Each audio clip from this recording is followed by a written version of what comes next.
আজকের ভিডিওতে জনঙ্গ ইচিং বা চুলকানি হওয়ার কারণ সম্পর্কে জানব। কোনো অসুখ প্রতিরোধ ও প্রতিকার আগে আমাদের জানতে হবে অসুখটা কারণ কি।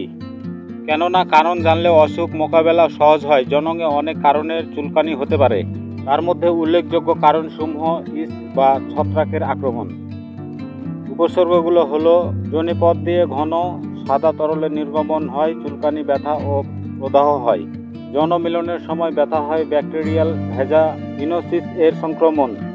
এটি ভ্যাজাইনো বা যৌনিতে চুলকানির হওয়ার অন্যতম কারণ। যৌনিতে নরমালে কিছু ব্যাকটেরিয়া থাকে, যখন কোনো কারণে এই ব্যাকটেরিয়া এগুলোর অনেক বেশি বংশবিস্তার ঘটে তখন যৌনিতে ইনফেকশন হয়।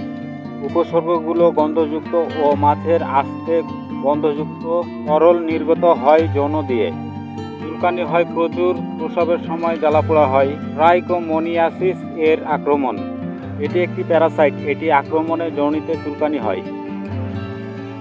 উপসর্গ হলুদ সবুজ রঙের ও খুব তীব্র কাজে দুর্গন্ধযুক্ত স্রাব হয়।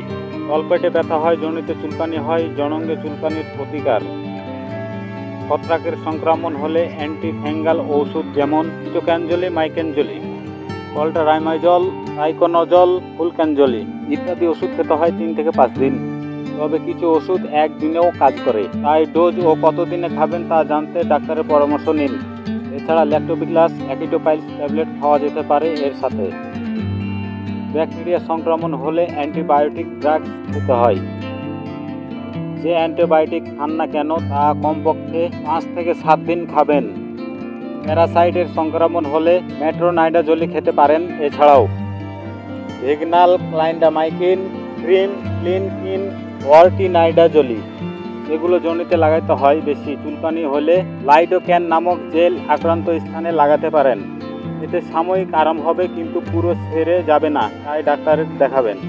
চুলকানি কমানোর জন্য অ্যান্টিহিস্টামিন যেমন ফিক্সোফিনাডিন, লোরাটার্জিন খেতে পারেন। এছাড়া প্রদাহ কমাতে স্টেরয়েড ক্রিম ব্যবহার করা যেতে পারে। মেনোপজের এরপর চুলকানি হলে ইস্ট্রোজেন সাপোজিটরি যোনিপথে ব্যবহার করা যেতে পারে। সর্বশেষ জনাঙ্গ চুলকানি প্রতিরোধ। কথায় আছে অসুখ প্রতিকারের চেয়ে প্রতিরোধ করাই বেশি ভালো। 1 নম্বর, রঙিন বেশি সুগন্ধিযুক্ত টয়লেট টিস্যু ও সাবান জনঙ্গে ব্যবহার করুন। ফেমিনি হাইজিন স্প্রে ও জুস ব্যবহার করবেন না। বেশিক্ষণ ভেজা কাপড় পরবেন না।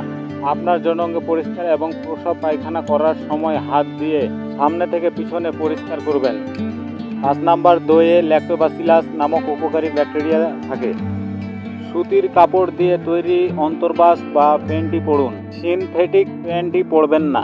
ডায়াবেটিস নিয়ন্ত্রণে রাখুন। ওজন কমানো, সহবাসের সময় কন্ডোম ব্যবহার করুন। জনঙ্গ আর্দ্রতা ও ভেজা রাখবেন না। মাসিকের সময় নোংরা কাপড় ব্যবহার করবেন না। সহবাসের পর প্রস্রাব করুন। একাধিক ব্যক্তির সাথে যৌন সহবাস পরিত্যাগ করুন। সর্বশেষ 15 নম্বর, নিয়মিত গোসল করুন। এই অসুখটি হলে অবশ্যই একজন গাইনোকোলজিস্ট বা একজন ডার্মাটোলজিস্ট বা চর্ম যৌন রোগ বিশেষজ্ঞর কাছে যান। অবহেলা করবেন না, লজ্জা পাবেন না, কারণ এর ফলে পরবর্তীতে আরও খারাপ কিছু হতে পারে। তাই দেরি না করে চিকিৎসকের পরামর্শ নিন। বন্ধুরা, আজকের ভিডিও এই পর্যন্তই। ততক্ষণ পর্যন্ত ভালো থাকবেন, সুস্থ থাকবেন। পরবর্তী ভিডিও দেখার আমন্ত্রণ রইল। আল্লাহ হাফেজ।